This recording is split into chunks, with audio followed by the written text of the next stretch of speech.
everyone, welcome back to my channel. Myths.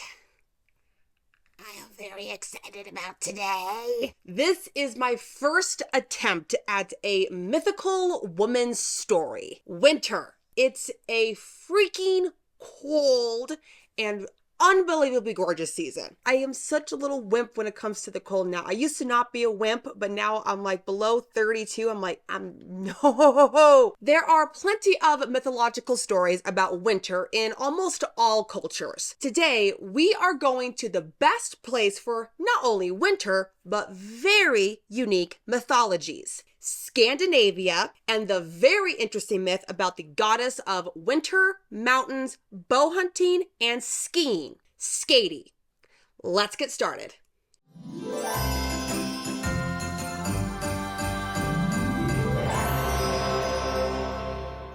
If I sound off, I'm fighting a little bit of a congested nose. Yeah, I have my humidifier right across from me with Vicks, and I got some tea off camera here, so we're going to do our best. We're going to do our very, very, very best. But if I sound congested, it's because I am congested. Yeah, we're just going to do our best. First things first, Scandinavia. Words are going to be hard. I'm going to do my best. And second, I'm just going to tell y'all right now, I'm going to nerd out because I love mythology and I had way too much fun researching this story. Since this is my first mythology video, things are going to be different. We are going to talk about the area and the culture of the world where this myth comes from, the origins of the myth, then finally, of course, any crazy stories about this mythological woman that I can find. And I'm telling you right now, if I nerd out a lot, just know I am a complete mythological nerd. Let's get into it. What is Scandinavian mythology, otherwise known as Nordic or Norse mythology? Norse mythology is a body of myths that belong to the North Germanic peoples. You might know them by either Norsemen or simply Scandinavians. We're a Germanic linguistic group originating from the Scandinavian peninsula and is thought to have emerged in the early AD centuries as a distinct people in modern-day Sweden and consists of mainly the ancient Swedes, Danes, Geats, Gunts, and Rugi. These people's myths stem from the Old Norse religion and continued after the, I hate this word so much, Christianization of Scandinavia in the 8th and 12th centuries and morphed into the modern-day Nordic folklore. Norse mythology, like Greek mythology, has tales and stories of many different deities, gods, goddesses, heroes, and creatures that focuses on the predicaments, I'll put it that way, of the interactions between the gods, humanity, and something called the jötnar. I think I said it correctly, which are, simply put, friends, foes, lovers, or family members of the gods and typically hang around the boundaries of the gods and humans. Think like elves, dwarves, or giants. I'm having a lot of fun right now. Some of the biggest names in Norse mythology are Odin, Loki, Freya, and of course, Thor. Delicious. God.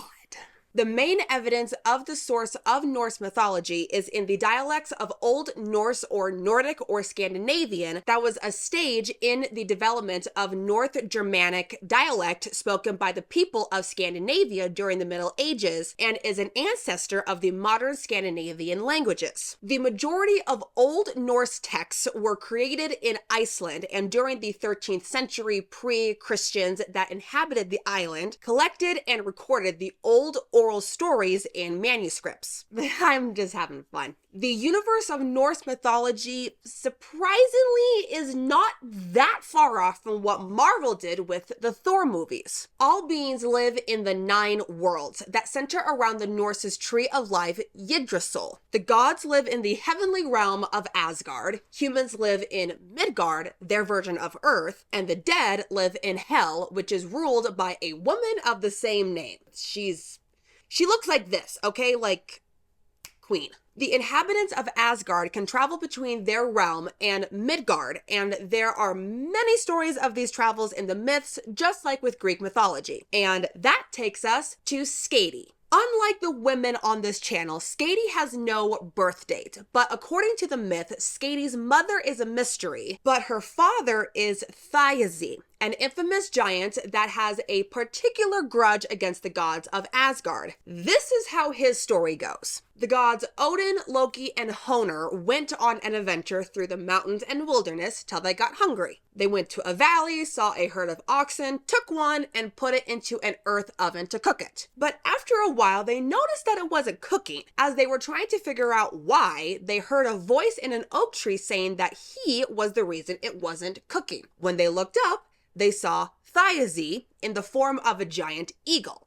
Excellent. He made a proposal to them. Let him eat the oxen and he'll let it cook. They agreed. Thiazi came down and proceeded to eat about 70 to 80% of the ox. Of course, this pissed off Loki, so he grabbed his staff and tried to stab him. I mean, I would too if you ate 80% of my freaking food. The staff struck firmly into Thiazi's body and he took flight, taking Loki with him. Of course, he's freaking out. Thiazi agreed to let him down on the condition that he must lure the goddess of apples and youth, Ian, out of Asgard with her apples of youth. Loki agreed to this. Thiazi put him down. Loki went to Asgard, lured her out by telling her that he saw some apples that she might like and to bring some of her own apples to compare these apples to her apples. Compare apples to apples.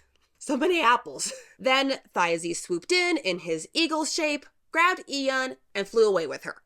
It is in this myth that we learn that the gods keep their youthful look from these apples. And now with Ian gone along with her apples, the gods started to turn old and gray. This is like with Greek mythology, where they used the honey called ambrosia. Once the rest of the gods learned the reason for their aging looks, they threatened Loki, tortured him till he agreed to rescue her. Loki went to Thiazi and Ian, where he found them alone on a boat. Loki transformed Ian into a nut, I kid you not, and carried her back to Asgard. Thiazi, being mad, followed Loki. When the gods saw him following Loki, they lit a fire that burned Thiazi's feathers. He fell to the ground and died. So with this unfortunate event, Skadi wanted revenge because remember, Thiazi is her father. She got all her weapons and went to confront the gods of Asgard. Them wanted to appease her, mainly because they were scared of her. I mean, she is a freaking giant after all. And to avoid further conflict, they did the only thing that would appease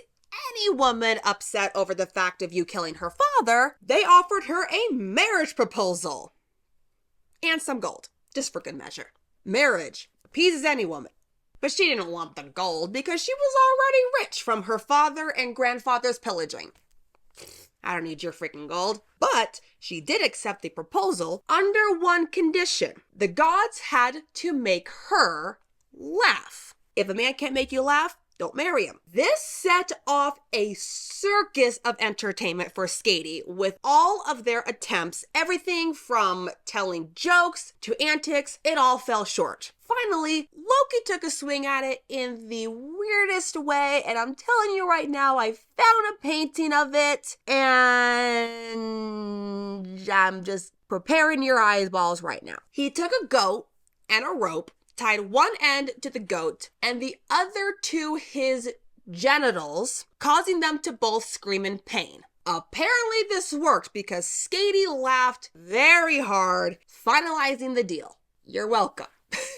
This is why I love mythologies, because you get some of the weirdest stories out of them. However, she soon found out that life in Asgard wasn't all it cracked up to be. She was accustomed to the isolation and cold of the mountains, and if you've seen the movies, Asgard is a loud and busy, cramped world. Basically, Skadi was a country girl, not a city girl. So she asked the gods if they would allow her to go back to her homeland, but they said no. Why? I don't know. But to their credit, they offered her any husband she wanted with the condition that she choose them by looking at their feet.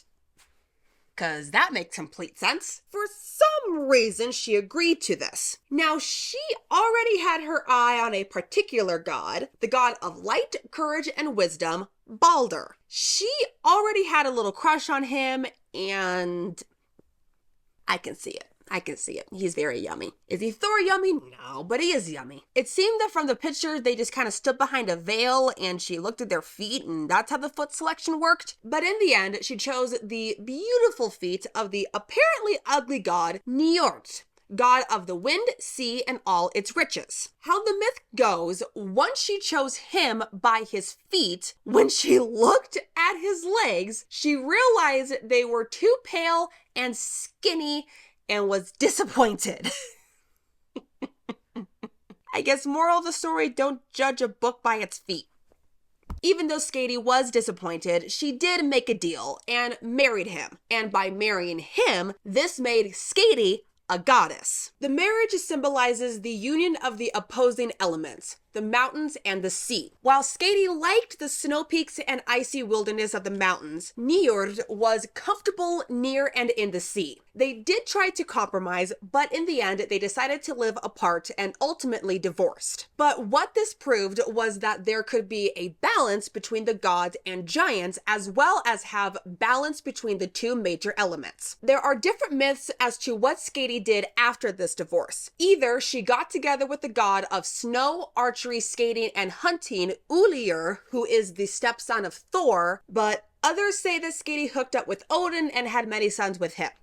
As with all myths, gods, and goddesses, there are many symbolism, and Skadi is no different. Everything from her personality to her appearance has some kind of significance in Norse mythology. Skadi is often depicted as taller than your average god or goddess. This shows her status as a giantess, a female giant. That is the word for a female giant. Love it. She has piercing blue eyes, long hair that can be white or brown, and is always wearing fur. This symbolizes her authority and fierceness while showing her connection to the wilderness she loves and the animals she hunts. She carries a bow and arrows. That shows her prowess and skills as a warrior and huntress, which are usually traits associated with men in different cultures. However, in Norse mythology, her use of a bow and arrow emphasizes her independence and strength as a woman, and the Scandinavians being Vikings, and they are historically very more equal to women, this is no surprise. Now you might be thinking to yourself like I thought to myself, that sounds a lot like the Greek goddess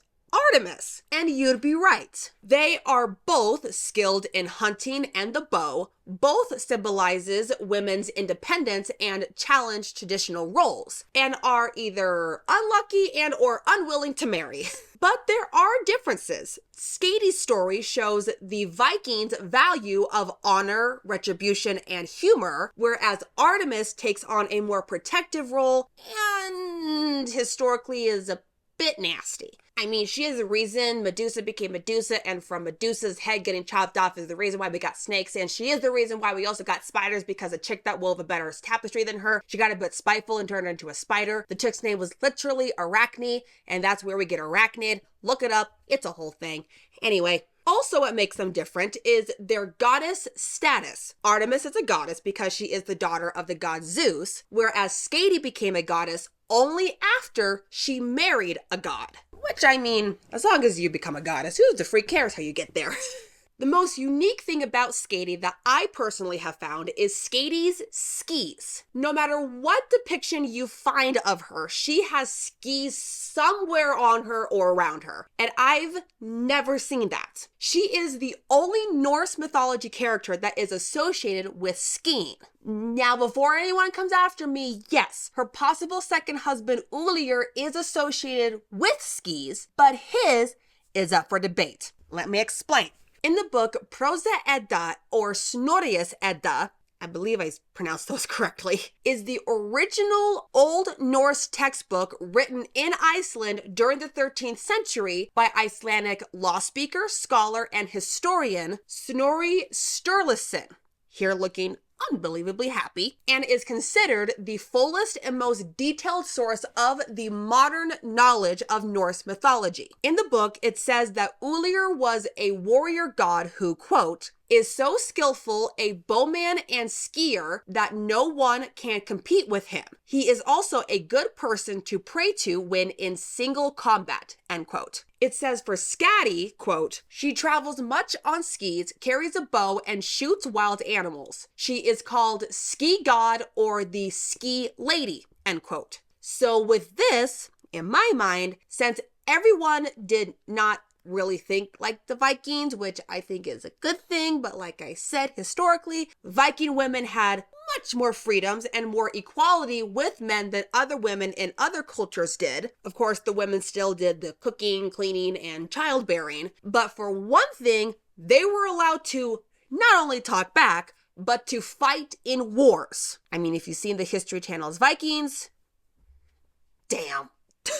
So for the Vikings, gods and goddesses, there really wasn't a distinction. Gods were both male and female, whereas in the West and Europe, gods are male and goddesses are female. So of course, seeing ski god, the Europeans and Westerners associated that with a male god, more than likely Ulir. So in a way, over time, Ulir took over the name of the god of skiing, where that could actually belong to Skadi, the original ski god. It also could be that Skadi and Ulir were once a singular deity, or they were worshipped as a pair/couple.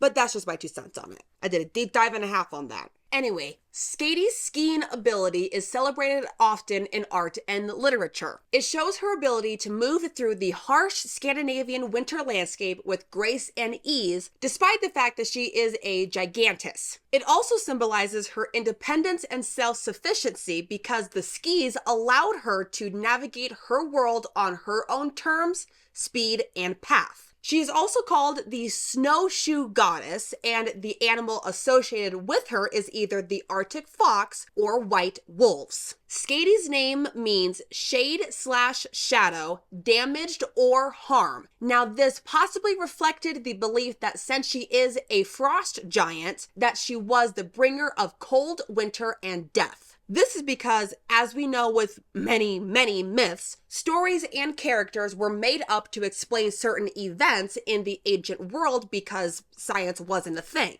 And Norse mythology is no different. And since we know many of these myths have been passed down through the oral tradition, and we know that that can sometimes not be 100% accurate, and Scandinavian religion is unbelievably complex, like, whoa. Skadi has been thought to have rivaled in significance and popularity the goddesses Frigg, the goddess of marriage, motherhood, and prophecy, and Freya, the goddess of love, beauty, fertility, sex, war, and gold. Essentially, it's like Artemis being more popular than Hera and Aphrodite.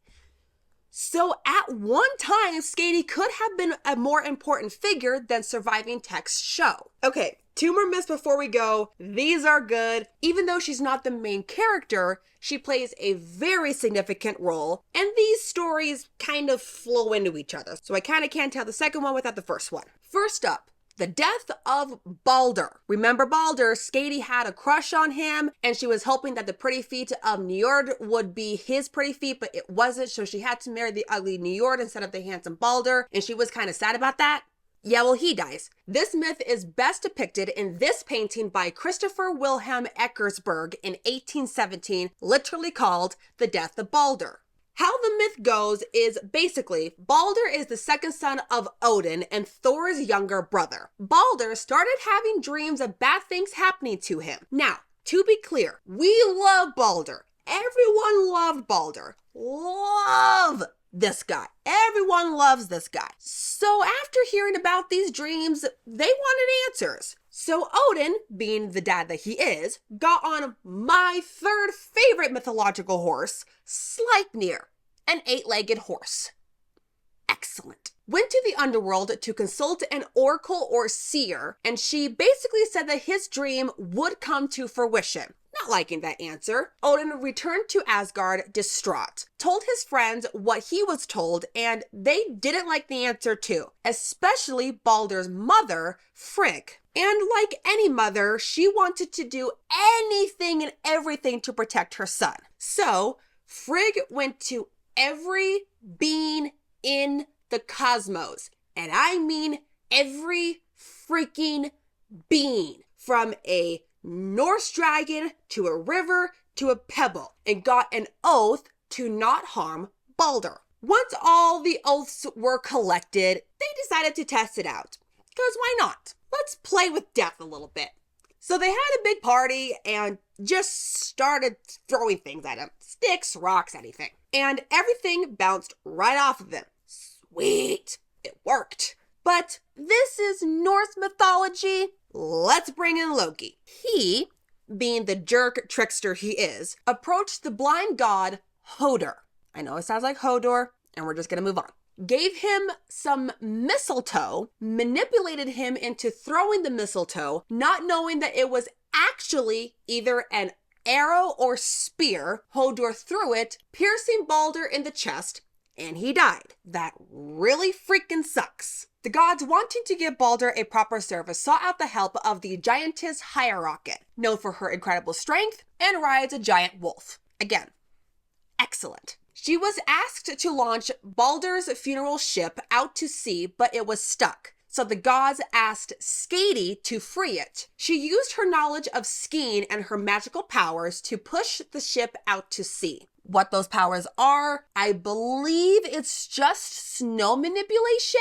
And what I'm guessing is that she kind of went like, shh, and like ski ice kind of things came out of her, and like that's how they like pushed the ship out to sea. I don't know. All I know is that she used magical powers and the ship got unstuck and went out to sea. Happy, happy days. And if you're wondering how the myth ends, Baldur essentially, of course, he's dead, so he goes to the underworld. Something kind of happens and he's just kind of stuck there for eternity. This myth shows that, yes, Skadi has some animosity towards the gods, but in their time of need, she will come to their aid. Now for her revenge story. Oh, this is good. Because remember, y'all, Loki is essentially the reason why her father died. So after the gods figured out that Loki was behind the death of Baldur, they were just done. They're done. Done with Loki. Loki, you're done. So after going on the run, basically, Loki was caught and they decided to punish him by... This is not nice. I'm just letting you know right now. This isn't nice. They stretched Loki over 3 slabs of rock, then killed his son, Narvi, for his father's crimes, took the entrails of his guts to bind Loki to these 3 rocks, which by the time they were done tying his son's guts around them, they became hard as iron. Mythology at its greatest. I mean, Kronos swallowed his kids whole. God. Then, and I don't know who came up with this, and I really want to say it was Skadi. She came into the room carrying a vile, venomous snake, fastened it to a stalactite above Loki so that its venom would drip onto Loki's face. And of course, since Loki can never die, the venom just would drip onto his face forever, causing Loki pain. We love that for our girl Skadi. However, Loki's wife, Sigyn, sat by his side with a bowl to catch the venom, but every so often the bowl got full, or I'm assuming her arms got tired, and some of the venom would spill out on Loki's face, causing him to scream and shake violently, causing earthquakes in Midgard, or Earth. And that is how they explained earthquakes in Viking Scandinavia. What this myth shows is Skadi's role in a defender of justice and her willingness to take action to ensure justice is served. In my mind, I think she also just kind of wanted a little bit of a play in this thing to go like, hey, I have an idea. And we can say that it's me serving justice for killing my crush, but also I think it's a good way to get revenge for him killing my dad too. I mean, what a better way to freaking get revenge on the guy that killed your father. If ever have him in pain. Perfect. Overall, whether she's the main character or a support character, Skadi's role in Norse mythology shows her power and complexity. And her being connected to winter skiing and hunting made her a strong and compelling figure in Norse mythology and is a symbol of a woman's fierce independence and strength in Nordic culture. She has been in many works of art and literature, such as in Rick Riordan's, author of the famous Percy Jackson series, Magnus Chase and the Gods of Asgard series, where she is a formidable figure with a combative relationship with the other gods. She appears on the cover of På Skidor, or On Skis, a Swedish poster promoting cross-country skiing championships in 1929. She is a character in the video game God of War, where she is depicted as a fierce opponent in the frozen mountains of the game. One of Saturn's many moons is named after her, Skadi, and a mountain on Venus, Skadi Mons, is named after the goddess. Okay, there you go. How did y'all like this first mythology video? I had so much fun researching it, and I hope I did justice of her, of explaining how everything works with her, but I really did try my best with her. And if I got anything wrong, please tell me in the comments kindly. And I hope I didn't sound too much like my voice was just dying. Yesterday was rough, but today I feel a whole lot better. And plus, researching anything that makes me happy makes my body happy, which kicks this cold's butt. So with that, if you learned something today, and I very much hope you did, please like, share, and subscribe to this channel. And while you're down there, please leave a friendly comment. And please, again, tell me if I got anything wrong. Please let me know very kindly. And also, I will say Ulir is more associated with skates than with skiing. Anyway, I will be back next week with my last Christmas lineup video and my last video of 2023. I still cannot believe that it's almost been a year that I've been doing this. I've been having so much fun. I hope that you guys have been having fun too. And next week's story, the only hint I'm going to give you all is Nutcracker. But until then, do not be well behaved. You just might make herstory. See you next time, guys.